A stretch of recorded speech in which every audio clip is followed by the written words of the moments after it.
नमस्कार, स्वागत है आप सभी का आपके अपने चैनल एस्ट्रोलॉजी लर्नर पर। आओ ज्योतिष सीखे की श्रृंखला में आज हम आपके बीच में लेकर आए हैं लाल किताब के विशेष 18 सूत्र कौन कौन से हैं जो आपकी जन्म कुंडली के विश्लेषण के लिए बहुत प्रभावी हैं और जिनके आधार पर यदि आप फलादेश करते हैं तो आपको फलादेश में बहुत शुद्धता और बहुत सटीकता देखने को मिलती है। तो चलिए आज हम उन 18 लाल किताब के सूत्रों की चर्चा आपके बीच में करने वाले हैं। तो आइए शुरू करते हैं।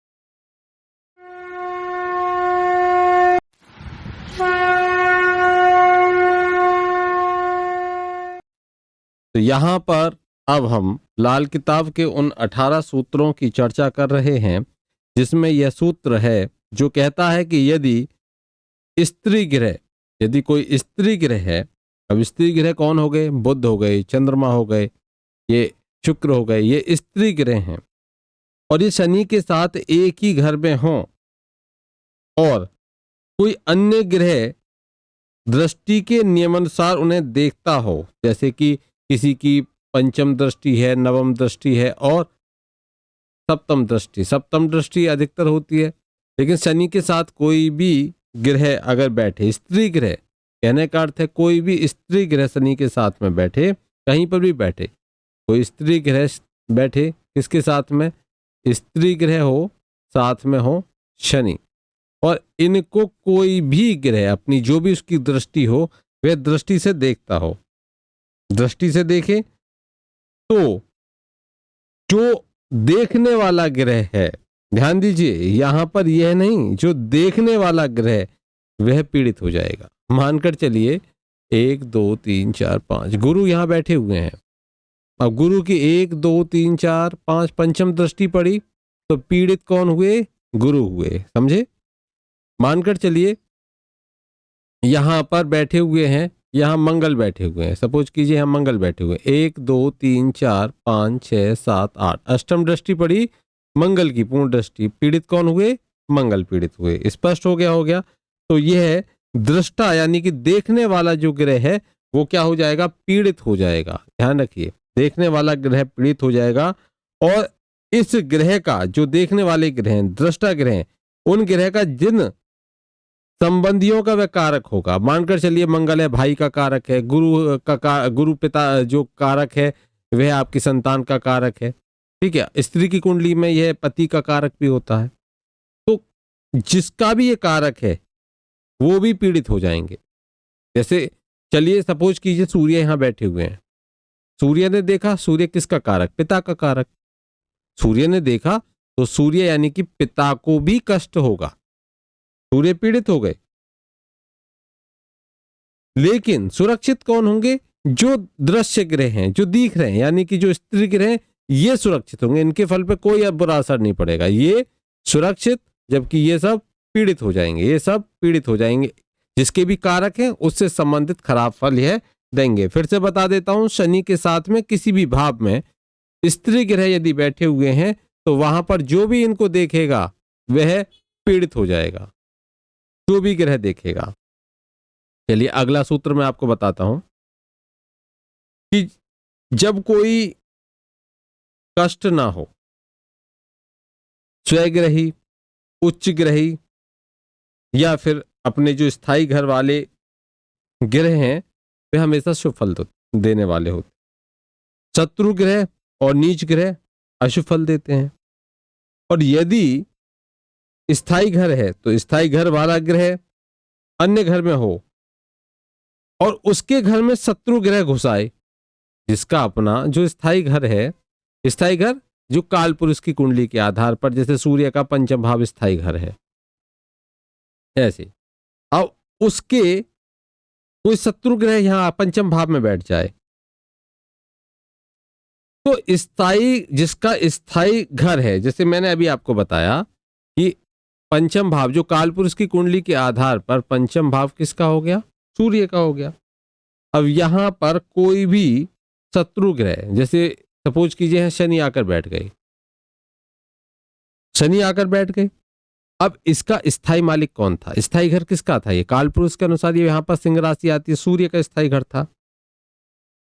तो स्थायी घर का जो मालिक है, यदि शत्रु ग्रह घुस आए तो स्थायी ग्रह जो घर वाला जो ग्रह है वो जिस घर में जाएगा, वो जिस घर में बैठेगा, मानकर चलिए सूर्य यहां दशम में बैठ गए, तो जिस घर में वह बैठेगा, जिस घर में जाएगा, वह उसके फल को नष्ट कर देगा, बर्बाद कर देगा, इस भाव को बर्बाद कर देगा ये ग्रह।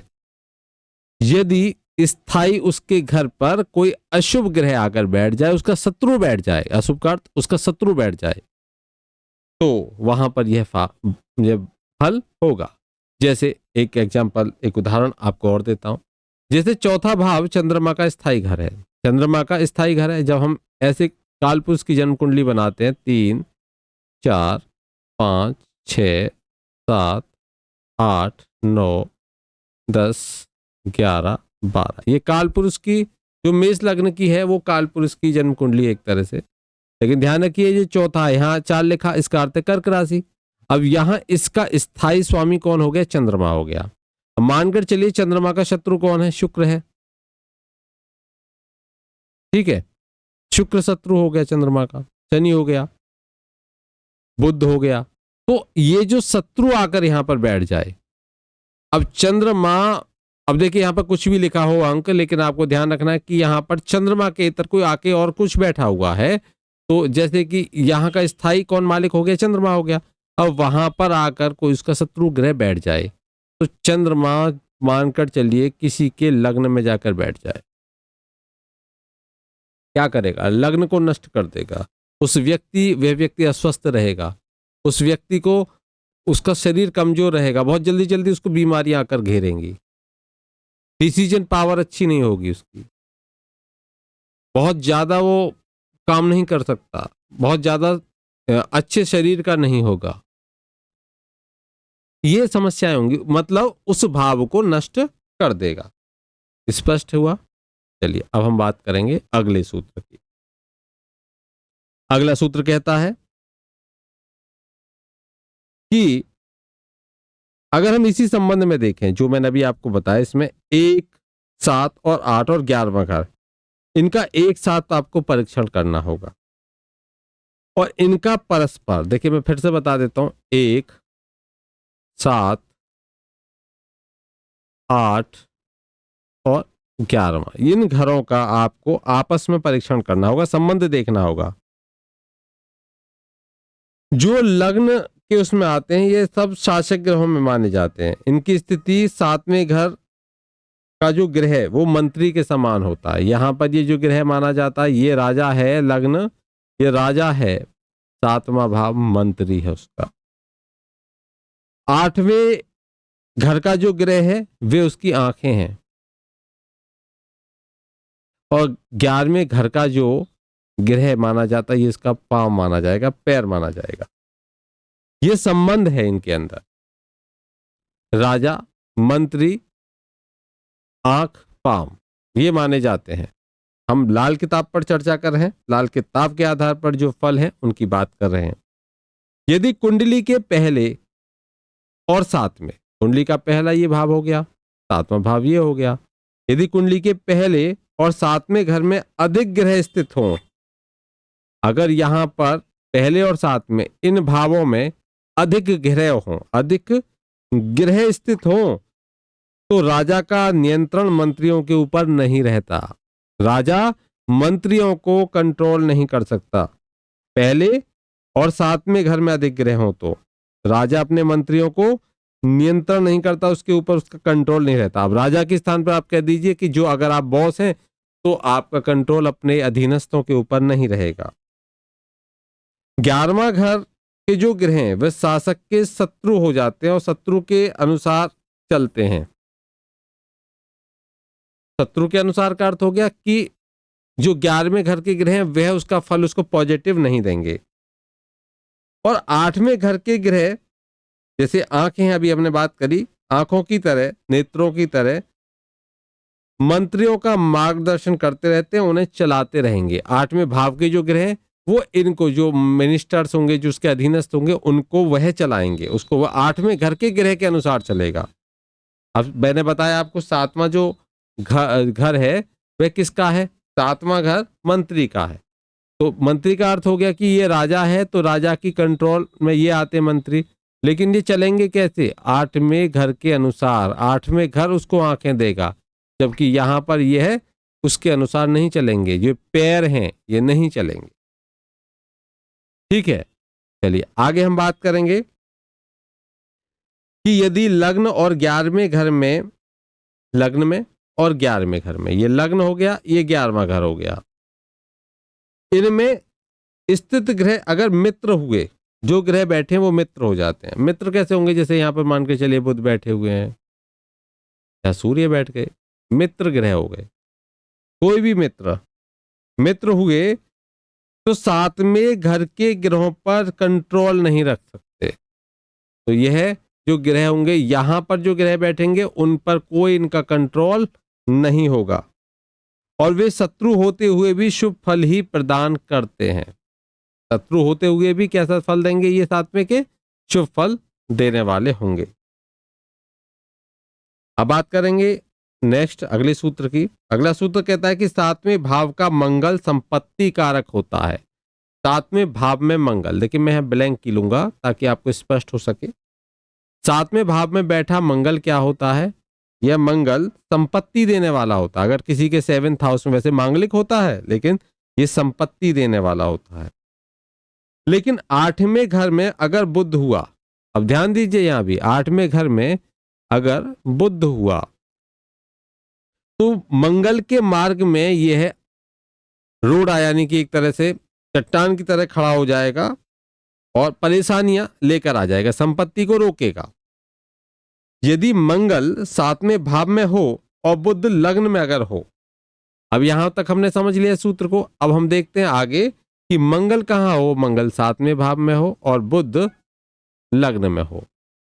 ठीक है, बुध लग्न में हो तो उस व्यक्ति को संपत्ति मिलने का प्रश्न ही पैदा नहीं होता। उसे कोई संपत्ति मिलेगी ही नहीं, खुद सामने खड़ा हो गया। 8वें में बैठेगा तो रोड़ा अटकाएगा, लेकिन लग्न में बुध बैठ जाए और मंगल सप्तम में हो तो उसको कोई संपत्ति, उस व्यक्ति को संपत्ति कोई नहीं मिलती। यह लाल किताब कहती है। देखिए मंगल दोनों ही स्थितियों में शुभ और संपत्ति कारक होता है, पर बुध उसकी संपत्ति को क्या कर देता? नष्ट कर देता है। वह व्यक्ति की अपनी मूर्खता से होगा, मूर्खता करेगा, संपत्ति को नष्ट कर देगा यदि ऐसी स्थिति है, क्योंकि वहां वह बुध व्यक्ति का कारक है। और यदि बुध 8वें घर में हो तो वहां संपत्ति की हानि अज्ञात और अदृश्य कारणों से होती है। अगर 8वें में बुध हो तो जो हानि होगी वे अज्ञात कारण हैं, जो दिख नहीं रहे, ऐसे कारण हैं, उनकी वजह से हानि होगी। 8वें घर में जो तत्व सक्रिय होते हैं वे गुप्त रहते हैं, व्यक्ति का उन पर कोई भी वश नहीं चलता। ऐसे काम अनकंट्रोल्ड होते हैं, किसी भी तरीके से हो जाए, सोचा ही नहीं था ऐसा काम कहां से आ गया। आप कोई बिजनेस करने चल रहे हो, पता चला कि कोई ट्रेजेडी हो गई, अब आप नहीं जा पा रहे, आपका काम रुक गया। आपको पता नहीं है कि ये, आपने सोचा भी नहीं था कि कुछ ऐसा होगा, ऐसे की कोई संभावना भी नहीं थी, लेकिन फिर ऐसी स्थितियां बन गई। तो 8वें भाव में बैठा बुध यह समस्याएं देता है। 8वें भाव में बुध बैठा हो, और मंगल तो संपत्ति देते हैं, लेकिन बुध क्या करता है? उसको नष्ट कराने का गुप्त तरीके से, गुप्त कारणों से जिनका आपको अज्ञात होते हैं, पता नहीं होता, उन कारणों से उस संपत्ति को नष्ट कराने का काम करता है। ये हमें स्पष्ट हो गया, ये आपने समझ लिया। देखिए यहां पर विशेष बात जो समझनी है, बुध की स्थिति को समझिए। मंगल संपत्ति देगा, लेकिन बुध यहां पर बैठा होगा तो संपत्ति का प्रश्न नहीं उठेगा, अपने हाथों से अपनी संपत्ति को बर्बाद कर देगा। लेकिन अष्टम में हो तो उस पर कंट्रोल नहीं होता, फिर उसकी संपत्ति बर्बाद होने में उसको बहुत, मतलब जो संपत्ति है वो कैसे बर्बाद हो रही है, कारण क्या है, वह उसको नहीं समझ पाता, क्योंकि सब कुछ गुप्त होता है, रहस्य होता है। एक सूत्र कहता है कि यदि पहले और 8वें घर में कोई ग्रह स्थित हो, पहले घर में और 8वें घर में जो ग्रह स्थित हो वह मित्र हो। अब मित्र कहने का अर्थ है अगर मंगल यहां बैठे, सूर्य यहां बैठे, ये मित्र हैं दोनों, ये दोनों मित्र हैं। ध्यान दीजिए, मंगल और सूर्य मित्र हैं। तो अगर मित्र ग्रह हुए तो सातवें घर का जो ग्रह है, अब सातवें घर में मानकर चलिए शनि बैठ गए। अब इस शनि क्या है, क्या करेंगे, इस घर को बिगाड़ने का काम करेंगे, समस्याएं देंगे। लेकिन ये मित्र बैठे हैं, ये कहेंगे कैसे बिगाड़ के दिखा, खराब करके दिखा, नहीं कर सकता। तो ये बैठा शनि भी सप्तम भाव को नहीं बिगाड़ सकता। यदि दो लग्न में और अष्टम में मित्र ग्रह बैठे हों तो सप्तम में कैसा ही खराब ग्रह बैठा हो सप्तम का नुकसान नहीं कर सकता, कोई शरारत नहीं कर सकता। आगे हम देखेंगे, अगला सूत्र है कि लग्न में स्थित ग्रह सातवें घर के ग्रहों को देखते हैं। यहां पर जो भी ग्रह बैठेगा उसकी दृष्टि होगी सातवें घर के ग्रहों पर, ठीक है, जो भी ग्रह। और यदि वे परस्पर शत्रु हुए, अब देखिए ये देखेगा तो यह भी क्या छोड़ देगा, ये भी देखेंगे, सप्तम दृष्टि तो सभी की है तो ये भी देखेंगे। अब मानकर चलिए ये ग्रह अगर शत्रु हुए आपस में, यह ग्रह शत्रु हुए, शत्रु ग्रह हुए, तो व्यक्ति की अपनी मूर्खता और नालायकी से उसके काम बिगड़ जाते हैं। अपनी मूर्खता से और नालायकी से, अगर आमने सामने बैठे, लग्न में बैठे हों, सप्तम में बैठे हों, शत्रु ग्रह बैठे हों, तो अपनी मूर्खता से अपने काम बिगाड़ता, अपने नालायकपने से काम बिगाड़ता है। आठवें घर का जो ग्रह है, अब यहां ये सूत्र समझ में आ गया होगा। अब हम बात करें आगे कि आठवें घर का जो ग्रह, आठवें घर का जो ग्रह है उसमें स्थित ग्रहों की, जो सातवें घर में ग्रह स्थित हैं, तो सातवें घर में कोई ग्रह अगर स्थित है, सातवें घर में कोई ग्रह स्थित है, आठवें में भी स्थित है, तो जो सातवें घर में स्थित ग्रहों की दुर्भावना के कारण वह नजर नहीं डालते, वैसे भी परिस्थितियां उनके नियंत्रण से बाहर हो जाती है। तो आठवें घर का ग्रह सातवें घर में स्थित ग्रहों की दुर्भावना के कारण, जो स्थित सातवें आठवें की स्थिति अपोजिट है, तो उसके कारण वह नजर नहीं डालते और उससे परिस्थितियां उनके नियंत्रण से बाहर हो जाती हैं। तो यह कंट्रोल नहीं कर पाते इनको। लेकिन मित्र ग्रह हो, फिर सूत्र में आपको बता देता हूं, अगर यहां पर बैठा ग्रह, यहां भी ग्रह बैठा और इन दोनों में मित्रता हो तो वहां शक्ति मिलेगी। अकेला यहां अष्टम में बैठा ग्रह सप्तम को कंट्रोल नहीं करेगा, लेकिन अगर लग्न में बैठा ग्रह और अष्टम में बैठा ग्रह मित्र हुए, तब वह सप्तम भाव में बैठे ग्रह को कंट्रोल कर लेंगे, तो नुकसान नहीं कर सकते। लेकिन अकेला अष्टम का नहीं रोक सकता, उसके कंट्रोल से, नियंत्रण से बाहर होता है सप्तम। आगे बात करें, आठवें घर में जो स्थित ग्रह वह पीछे मुड़ के दूसरे घर को देखते हैं।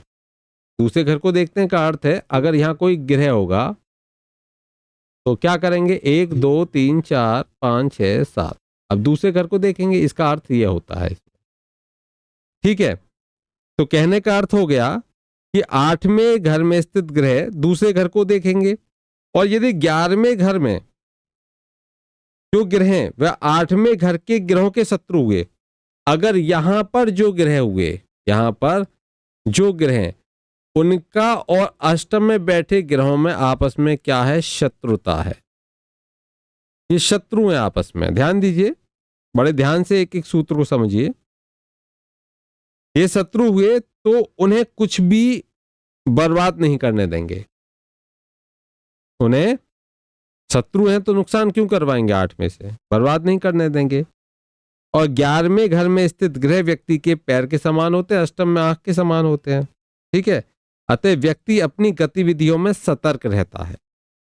8वें भाव का ग्रह यदि दूसरे घर के ग्रहों के मित्र हुए तो दूसरे घर के फल पर सीधा प्रभाव डालेंगे। अगर यह मित्र हुए, यह दोनों मित्र हुए,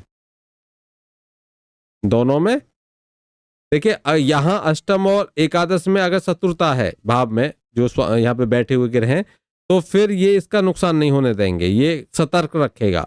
अष्टम भाव से नुकसान नहीं होने देगा एकादश भाव।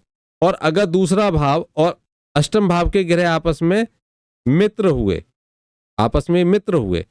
हुए, तो फिर ये अष्टम भाव का जो ग्रह है ये इस भाव पर पूरा प्रभाव डालेगा। ध्यान रखिए, मित्र का घर है, मेरे दोस्त का घर है, मैं कुछ भी करूं, ठीक है, वो वाली बात हो जाएगी। स्पष्ट है? तो आगे बढ़ते हैं।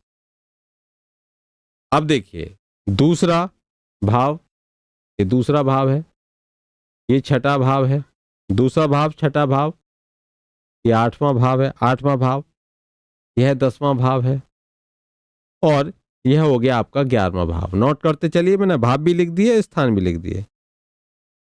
तो इन भावों की हम सबको परीक्षा जरूर करनी चाहिए जब भी हम देखें, दूसरा भाव देखें। अब आप जानते हो इन भावों के बारे में, ये भाव क्या बताते हैं, फाइनेंस का। आठवां भाव कर्जे का भी है, कोर्ट कचहरी का भी है। ओ छठा भाव, आठवां भाव क्या है, रहस्यों का भाव है, किसी भी जो गुप्त योजनाएं हैं उनका भाव है। 10वां भाव कर्म का भाव है, एकादश भाव आय का भाव है। ठीक है, इन भावों का परीक्षण करना आवश्यक है। चलिए आगे हम बात करते हैं कि 8वें घर में बैठे ग्रह दूसरे घर को देखते हैं। ठीक है, स्पष्ट है, यहां जो ग्रह बैठेगा वो यहां पर देखेगा, दूसरे घर को देखेगा। मैं ग्रह नहीं लिखता अभी, दूसरे घर को देखेगा, इस घर को देखता सप्तम दृष्टि से, तो उसके फल में वृद्धि या कमी करते हैं। शुभ ग्रह देखेंगे तो वृद्धि करेंगे, अशुभ ग्रह देखेंगे तो निश्चित है कमी करेंगे। और अशुभ और शुभ का अर्थ यहां पर क्या हो गया, अगर मानकर चलिए मित्र हैं, अब मित्र हैं तो वहां पर वह शुभ फल देते हैं, और शत्रु हैं तो हानि पहुंचाएंगे। चलिए मैं यहां पर एक उदाहरण से आपको समझाने का प्रयास करता हूं। मानकर चलिए यहां सूर्य बैठे हैं, यहां चंद्रमा बैठे हैं, मित्र हैं दोनों सूर्य चंद्र। अब चंद्रमा इस घर को देखकर शुभता ले आएंगे, इस घर का दूसरे घर के भाव में शुभता आ जाएगी दृष्टि से, पहली बात। अब हम दूसरी बात लेते हैं, यहां सूर्य बैठे हैं और यहां शनिदेव बैठे हुए हैं। अब शनि की दृष्टि दूसरे घर पर पड़ेगी, क्या करेंगे, दूसरे घर को बिगाड़ कर रख देंगे, तो अशुभता लेकर आएंगे दूसरे घर में। दूसरे घर में ध्यान रखिए, दूसरे घर में अशुभता लेकर आएंगे। यहां बैठा ग्रह प्रभाव दिखाएगा, मित्र है तो शुभता, शत्रु है तो अशुभता। स्पष्ट हो गया? चलिए, सभी सूत्र आपको स्पष्ट हों ये आवश्यक नहीं, लेकिन जितने स्पष्ट हो उनको पक्का कर लीजिए।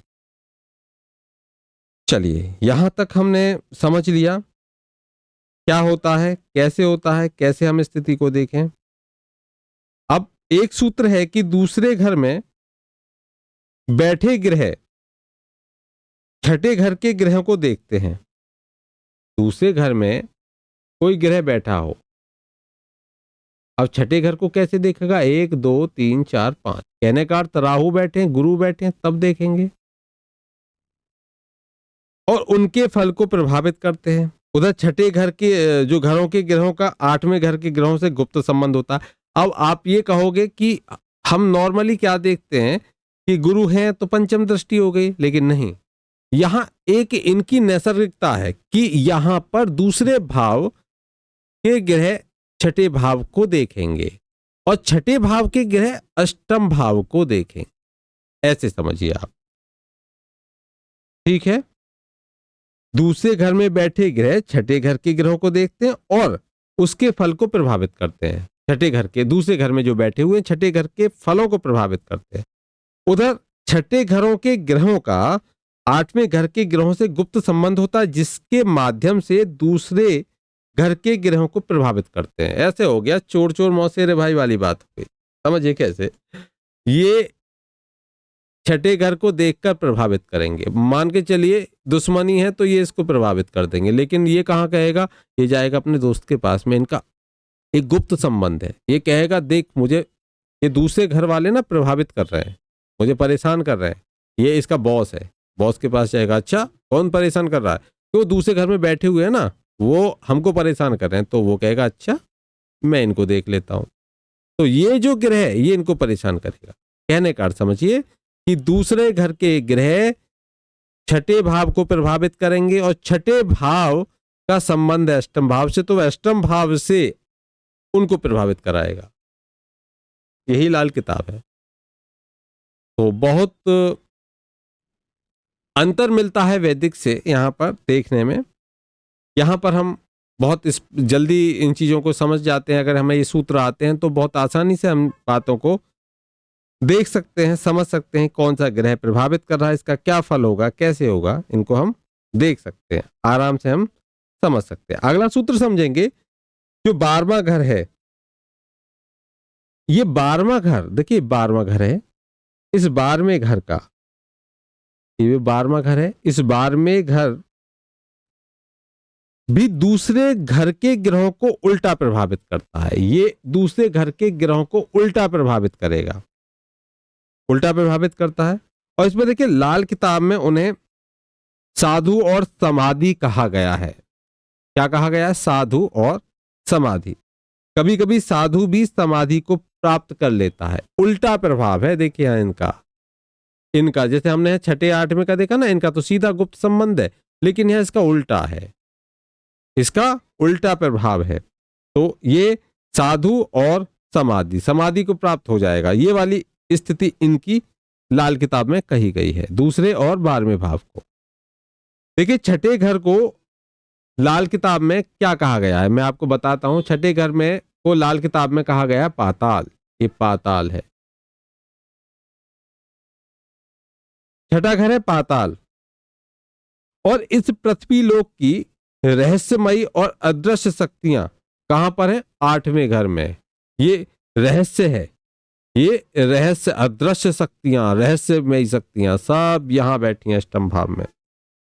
ये दोनों मिलकर छठा पाताल, पाताल में ही रहस्य है, ध्यान रखिए, जब भी गुप्त संबंध है, दोनों मिलकर व्यक्ति पर अप्रत्याशित रूप से घात करते हैं और मुसीबत के समय व्यक्ति का हितैषी और मददगार ही कष्टों में फंस जाता है। जैसे कोई बीमारी या दुर्घटना, उससे व्यक्ति का अनिष्ट हो जाता है। देखिए यहां से छठे घर से हम किसी की बीमारी देखें और बीमारी बहुत ज्यादा बढ़ जाए तो मृत्यु हो जाती है।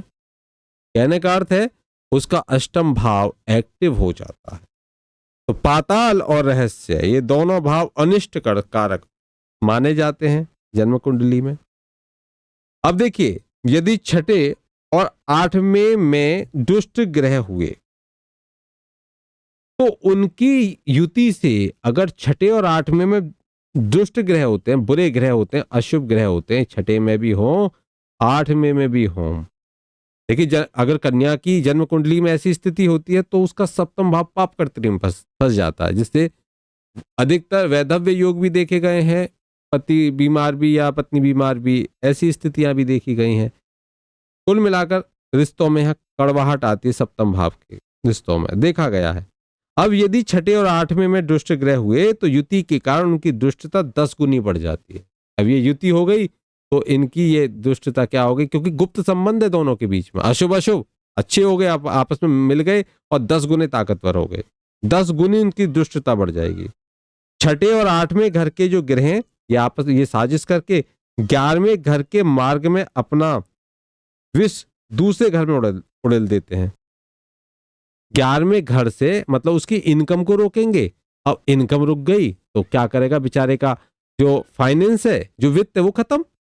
तो ये दोनों मिलकर किसी की इनकम को रोक देंगे और इस घर को प्रभावित करेंगे। पहले किसी के आय के स्रोत रुक गए, किसी की जॉब लग रही थी छूट गई, इनकम रुक गई। अब क्या करेगा? खाएगा तो सही, खाएगा तो अब संपत्ति को बेचेगा, सोना चांदी जो भी कुछ उसके पास में रखा हुआ है उसको बेचेगा, सेल करेगा, तब खाएगा। तो कहने का अर्थ है आय के स्रोत रोक के उसकी जो फाइनेंस कंडीशन है उसको बिगाड़ देंगे। स्पष्ट है? सूत्र स्पष्ट होते चलें तो कमेंट बॉक्स में कमेंट भी करते चलिए। कमेंट करना आपका फर्ज है, सूत्रों को समझाना मेरा फर्ज है। ठीक है, आप भी अपना फर्ज या अपना जो दायित्व है उसका निर्वहन करते चलिए। अब हम आगे बढ़ते हैं और समझते हैं, इन सूत्रों को और समझते हैं, तो दूसरे घर को विष की तरह उसमें घोल देगा, ये हम समझ चुके। और यदि दूसरे और 12वें घर में शुभ ग्रह हो, अब दूसरा सूत्र समझिए, यहां पर शुभ ग्रह बैठे हो, यहां भी शुभ ग्रह बैठे हो, यहां भी शुक्र मत समझ लेना, ये शुभ ग्रह बोल रहा हूं मैं आपको। यदि दूसरे और 12वें घर में शुभ ग्रह हो तो कोई बुरा प्रभाव व्यक्ति पर नहीं पड़ता। कर लीजिए, मेहनत कर लीजिए, तुम दोनों मिलकर, तुम अशुभ ग्रह हो, मिलकर मेहनत कर लीजिए, खूब लगा लीजिए आप। लेकिन ये जो बैठे हुए, ये उल्टा प्रभाव है इनका, ये एक तरह से मित्र हो गए, ये रोक देगा, बचा देगा इसको।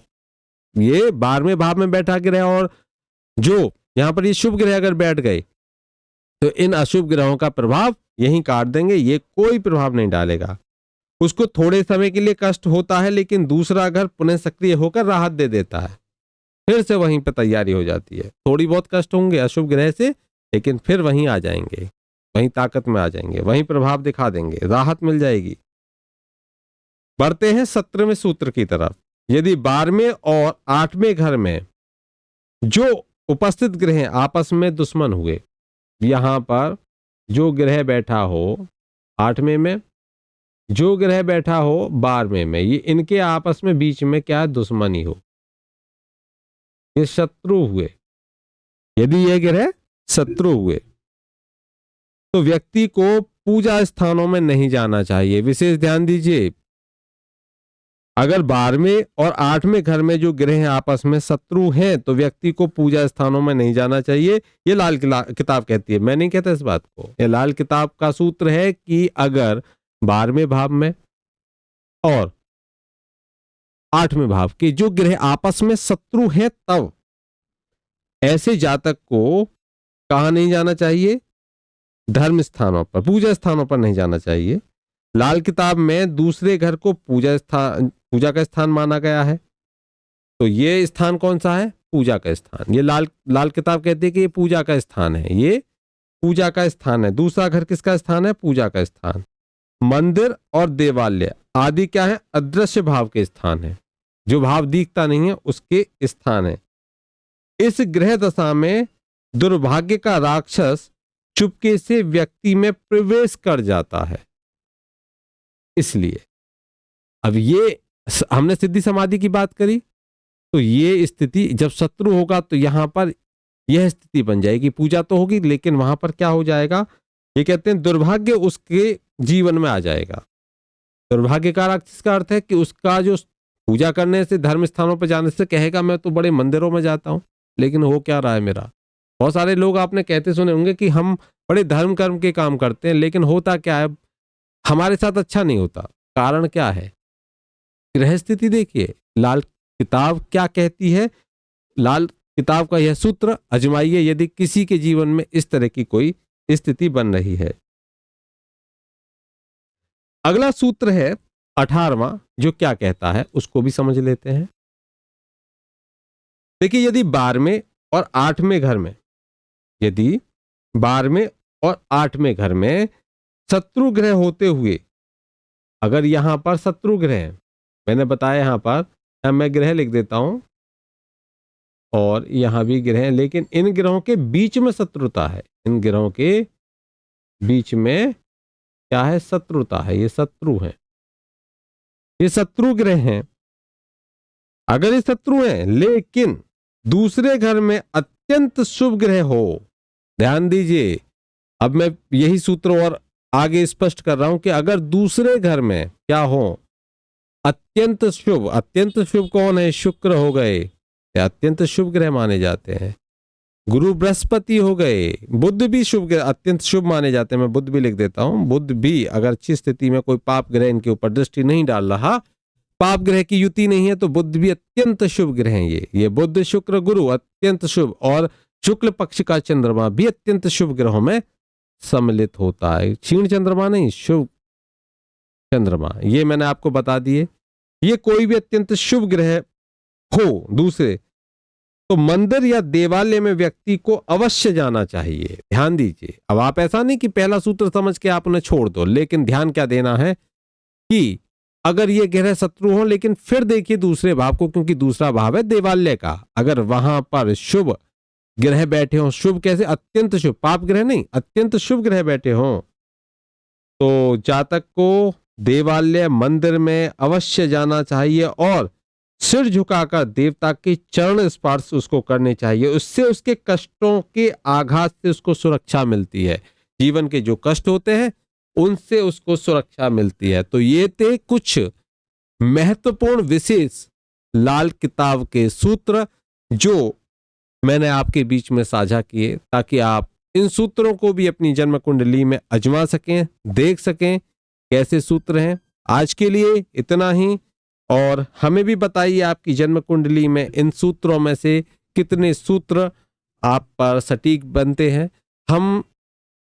हमारी एक प्लेलिस्ट है लाल किताब की, जिसमें लाल किताब से संबंधित जो सूत्र हैं उनकी हम चर्चा करते हैं, और वैदिक के हमारे अलग सूत्र चलते हैं जो वैदिक में क्या हैं, कैसे हम वैदिक कुंडली देखें, उनकी हम चर्चा अलग करते हैं। तो सबकी मैंने अलग अलग टॉपिक वाइज प्ले लिस्ट भी बना रखी है, आप उन प्ले लिस्ट को देख सकते हैं और समझ सकते हैं। आज के लिए इतना ही। आपको यह विषय कैसा लगा हमें कमेंट बॉक्स में कमेंट करके अवश्य बताइए। धन्यवाद। जय श्री कृष्णा। मिलते हैं एक नए विषय के साथ, तब तक के लिए राधे राधे।